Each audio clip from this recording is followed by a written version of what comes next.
Hello everyone, thanks for watching your favorite YouTube channel IELTS Plaza. Welcome back in another video. तो जो listening है actual exam की listening है, इस listening की प्रैक्टिस करो, स्कोर है कमेंट सेक्शन में शेयर कर देना। अगर इसमें 25 26 स्कोर करके तो रियल एग्जाम में 7+ इजीली कर सकते हो। ठीक है, तो अगर आप में से कोई बच्चा पहली बार हमारे चैनल पर आया तो आप हमारे चैनल को सब्सक्राइब जरूर से कर लें, क्योंकि पंजाब में इंडिया में डिफरेंट आईएलटीएस के इंस्टीट्यूट है और उनका डिफरेंट ही मटेरियल होता है। जो मटेरियल काफी ज्यादा अच्छा होता है, जिस मटेरियल की वजह से उनके बच्चों का जो बैंड स्कोर कभी भी कम नहीं आता, वो मटेरियल आपको मिल ही नहीं सकता फ्री में।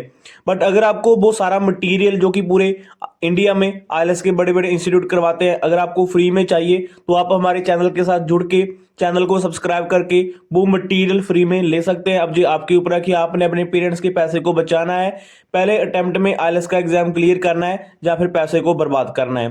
Thank you so much. इस लिसनिंग की प्रैक्टिस और स्कोर कमेंट सेक्शन में शेयर कर देना। Now turn to Section 1. Section 1. You will hear an agent calling from Farrelly Mutual about the recent homeowners insurance inquiry.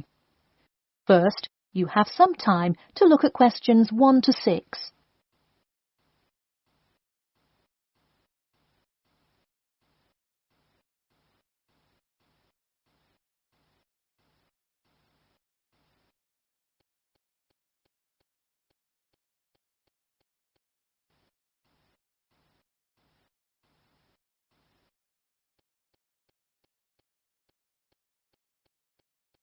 You will see that there is an example which has been done for you.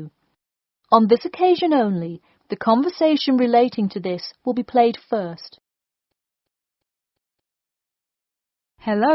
Yes, I'd like to speak with Janet Evans, please. Speaking. Hi, Miss Evans. This is Jim Rodriguez calling from Farrelly Mutual about your recent homeowners insurance inquiry.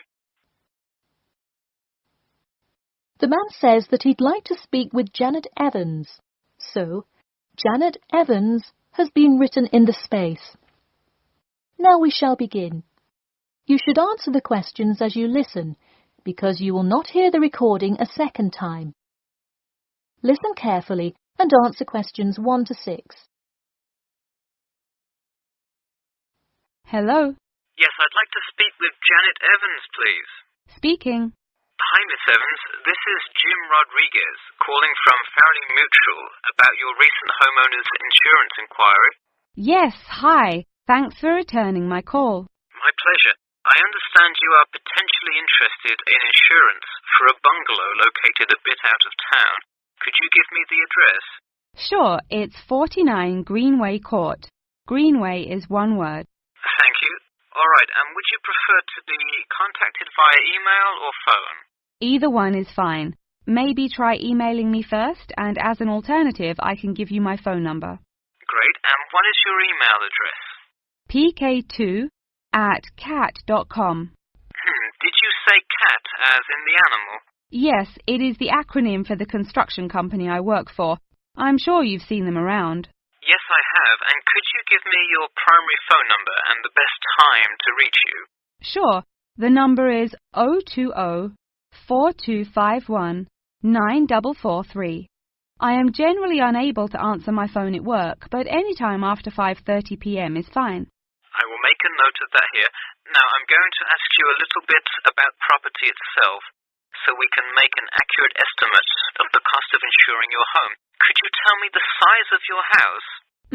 Well, I don't have the exact measurements, but I'm pretty sure it's right around 80 square meters. Should I measure it and call you back later? No, that's completely all right. I'll write 80 square meters for now to get the estimate, and then an agent will come get the exact measurements later on if you decide to purchase our insurance. Okay, great. And what material is your house made of? For example, wood, brick, stucco? It's mainly brick. Great. That will give you a lower rate than most of the materials, since it is so strong. Wonderful. And do you have any sort of home security, Miss Evans? We don't have a fence or anything yet, but we have an alarm system that we use regularly. Good. Before you hear the rest of the conversation, you have some time to look at questions 7 to 10.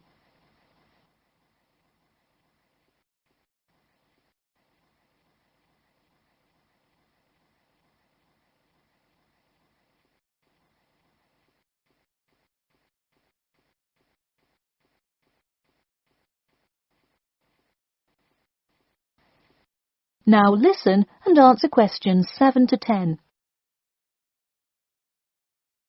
Now I'll go through a number of things we offer coverage for, and I'd like you to tell me which items you want your policy to cover. Okay. We'll start with the building itself first. Would you like us to cover incidental damage to the structure to your house? Absolutely. Splendid. And the contents inside your house? We usually cover all items with an appraised value of about £200. Would you like us to cover theft and damage beyond natural wear and tear? I will let you know that the second option here will come with a considerable increase in your rates. I think I'd just like the contents of the house to be covered against theft then. All right, and would you like any other insurance? Fire, flood, etc.? Yes, I definitely want flood coverage. It rains a lot here and the drainage system in the area is not the greatest. Okay, I am calculating your quotation now.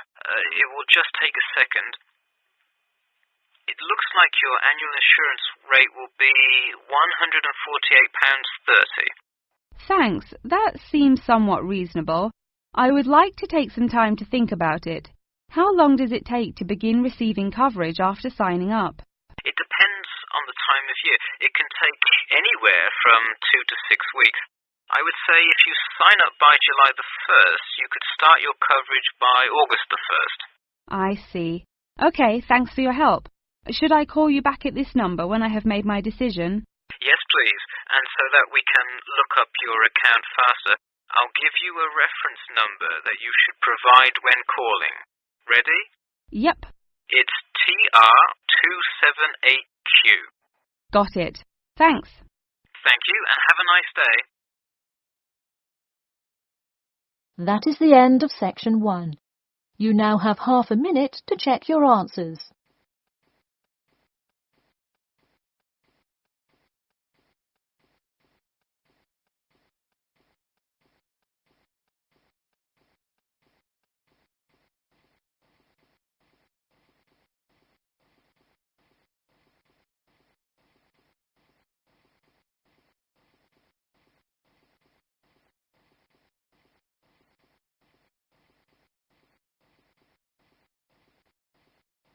Now turn to section 2.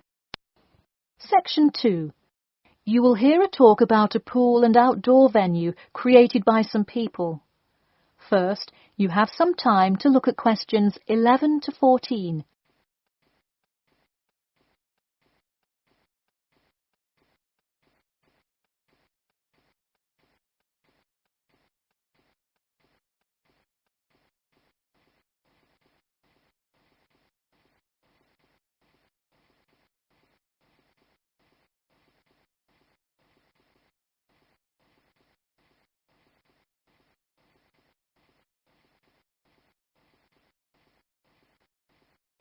Now, listen carefully and answer questions 11 to 14. Hey, if you're just joining us on WKPX The Sound, welcome. We're here in the studio with Matt and Cam in the morning, and this morning we're talking about keeping the kids occupied on summer vacation. Folks, there's a new kid in town in the world of summer fun. Get ready for the Pool of the People, a pool and outdoor venue created by, that's right, the people. Scheduled to open in November, the ideas for everything from the design of the pool right down to the items sold in the snack bar have been decided upon by a sample of 1,050 members of the public. The public selected 2 top proposals from over a dozen created by renowned architect Ned Mosby, and the final design is truly something else. The pool is shaped like a fishbowl, sinking down into the ground. And there's, you guessed it, a real live fish tank in the center. It's certainly the center of attention in the Bridgewater area. Now, you are probably wondering how much an extravagance like this must cost, right? Well, have no fear. At just £15 for adults and £10 for kids, it's an affordable way to entertain the kids in those dog days of summer. The only problem now is the possibility that it will in fact become too popular. The pool is only so large, so swarms of people coming to enjoy it may cause quite a crowd in its first summer of opening. There will be an opening party for a select audience, and in line with the pool's mission, the people have decided on all the arrangements. They collectively decided on actress Rebel Wilson to host in the festivities scheduled for later this month, and even dictated the playlist by ranking their top 10 songs from a list of hundreds. There is some discrepancy, however, on the sculpture design for the foyer at the entrance. The people elected a jellyfish sculpture to greet entering visitors, but given last week's vicious attack by a box jellyfish on a local youth, coordinators fear it will bring too much fear to patrons. Before you hear the rest of the talk, you have some time to look at questions 15 to 20.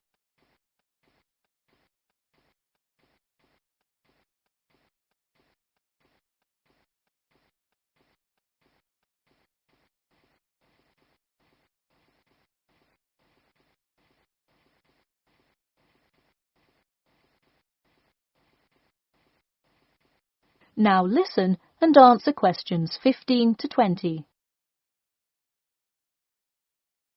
The theme of the clubhouse is set to be International Waters, with a different section representing each continent, designed by the legendary local artist Roberta Annuzzi.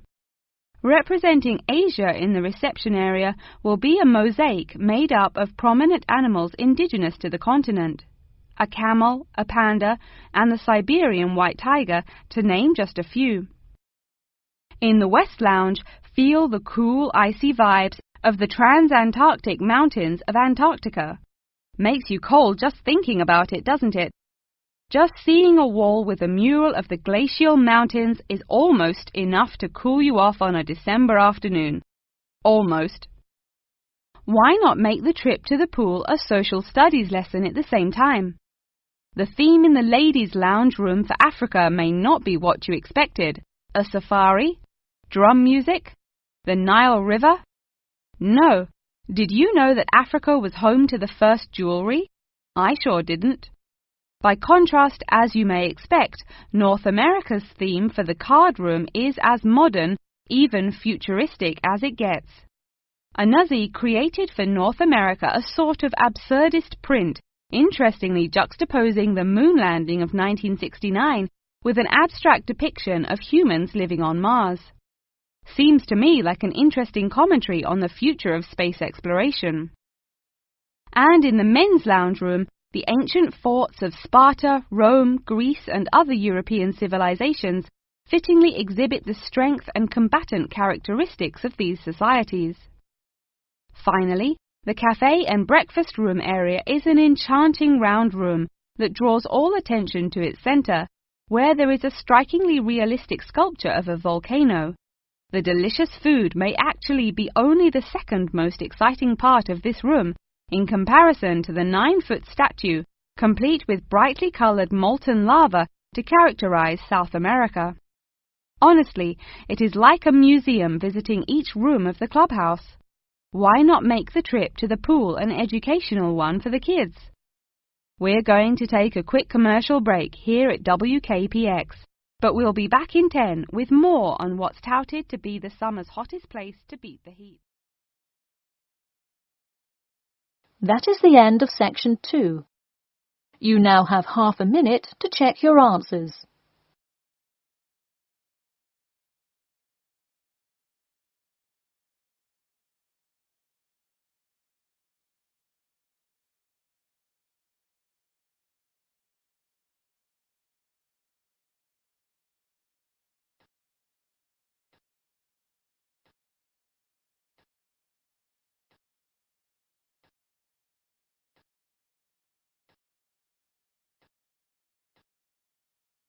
Now turn to section 3.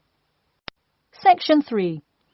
You will hear two students called Jimmy and Kathy talking to their tutor about the current research paper. First, you have some time to look at questions 21 to 25.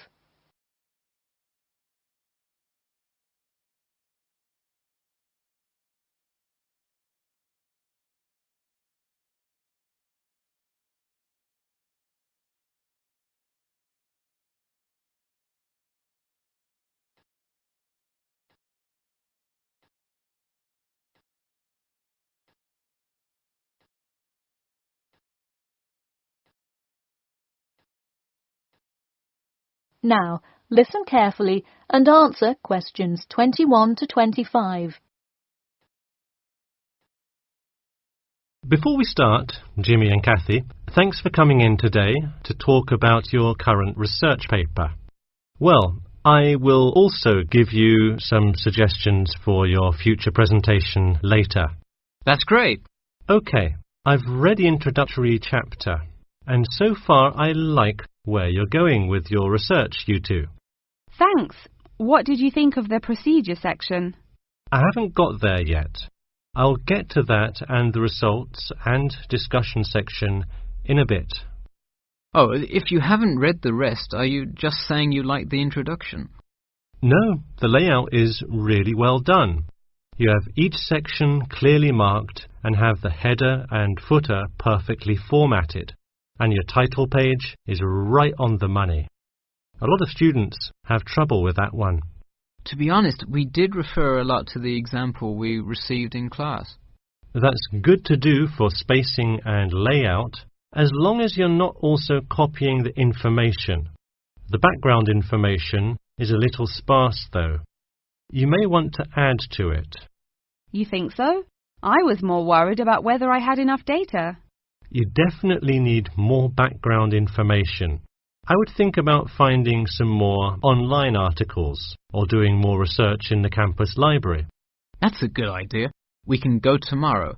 I find it too tough finding the subject matter in the online journal database. I also like being able to flip through the physical journal, as opposed to trying to scroll down on a computer. Me too. Oh, I almost forgot. I've included all of my citations in the abstract, but could you help me with the bibliography? I should be using a bibliography, right? Not an appendix. Sure, I can help with that. Yes, for this type of scientific research paper, list all sources that you cite in the body of your paper in a bibliography. Go to the website I gave you last time to see the exact way to list each source. Okay, thanks. I'll do that. We still have a lot of things to fix up. Yeah, but there's a lot of good stuff here to work with. So enough about the paper. How is the presentation going? Well, it's all right.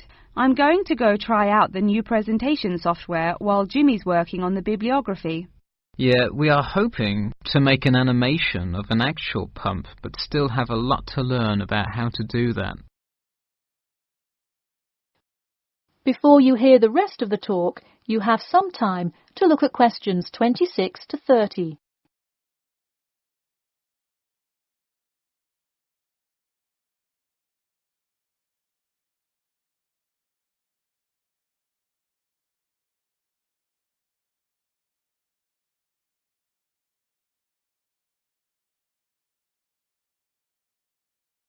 Now, listen carefully and answer questions 26 to 30.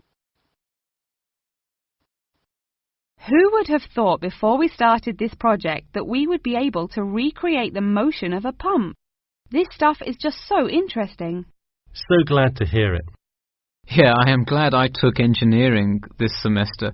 I would definitely like to keep up with it. You know, there's an organisation called the Machine Engineer Society. You should look into joining it. You would need to score well in your engineering class to qualify, but I think you can do it. Interesting. I will definitely check it out. I would really like to get in contact with some professionals in the engineering field to find out more. I don't really know anyone in the field now, though. I think if you keep meeting people in your classes and professors, you'll be able to get in contact with some really helpful people. Well said, Jimmy. If engineering pumps is something you both are specifically interested in, make sure you stay up to date on new developments. In fact, you could visit the local water treatment facility periodically to see what new developments are going on. That may be a good way to get some practical experience. Well, I don't think they would let you handle any equipment by just visiting the facility. If you really want to get your hands dirty, so to speak, I would recommend instead seeking a summer internship. Wow, you have so many helpful suggestions for getting a leg up. Now, if only you could tell me how to get my work published. Wouldn't that be nice? Well, honestly, all you really need to do is, once you have a dissertation, present it. Present it often and to many audiences, and once you get feedback, adjust it. You'll get published one day. Wow, this meeting has been truly inspiring. Thanks for your help. That is the end of section 3. You now have half a minute to check your answers.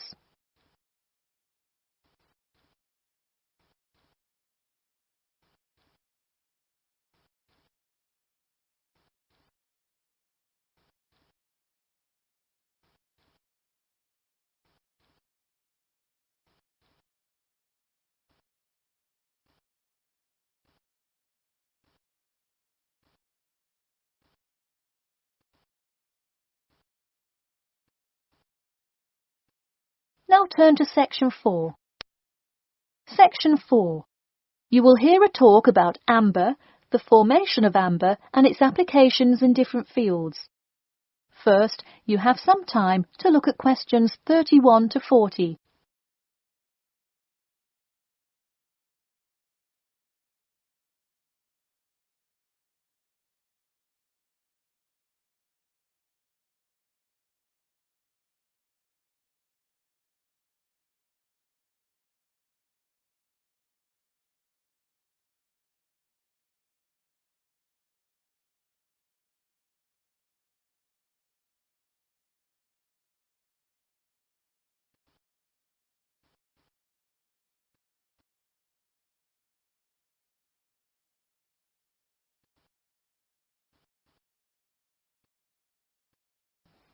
Now, listen carefully and answer questions 31 to 40.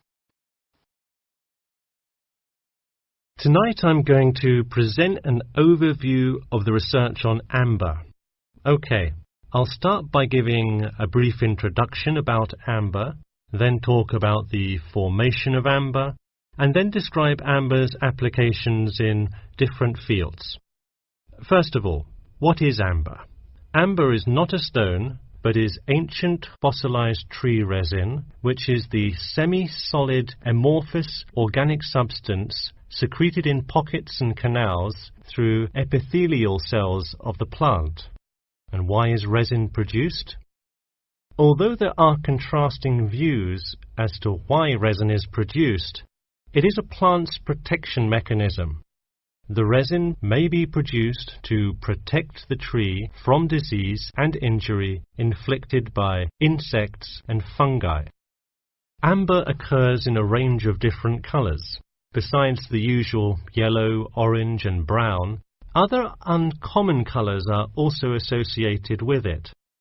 Interestingly, blue amber, the rarest Dominican amber, is highly sought after. It's only found in Santiago, Dominican Republic. There are several theories about what causes the blue color in amber. The most common one links it to the occurrence of volcanic dust that was present when the resin was first pressed out from Hymnaea protera millions of years ago. At this point, you might be curious about how amber is formed. Molecular polymerization resulting from high pressures and temperatures produced by overlying sediment transforms the resin first into copal. Sustained heat and pressure drives off terpenes and results in the formation of amber. Copal, that I've just mentioned, is also a tree resin, but it hasn't fully fossilized to amber. More generally, the term copal describes resinous substances in an intermediate stage of polymerization and hardening between gummier resins and amber.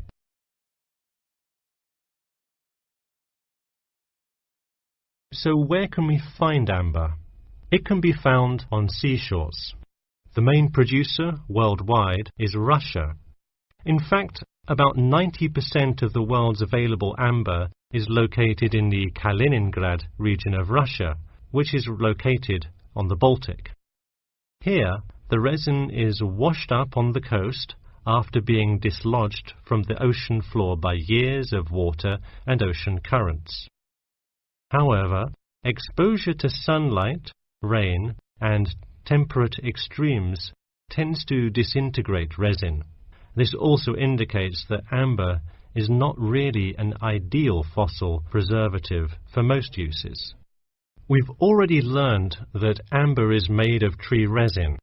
It often includes insects that were trapped within the tree many millions of years ago. A piece with a visible and well-arranged insect is generally valued much higher than simple, solid amber. One Dominican amber source reported finding a butterfly with a 5-inch wingspread. This is both a large and unusual find, and most butterfly specimens have no more than a 2-inch wingspan.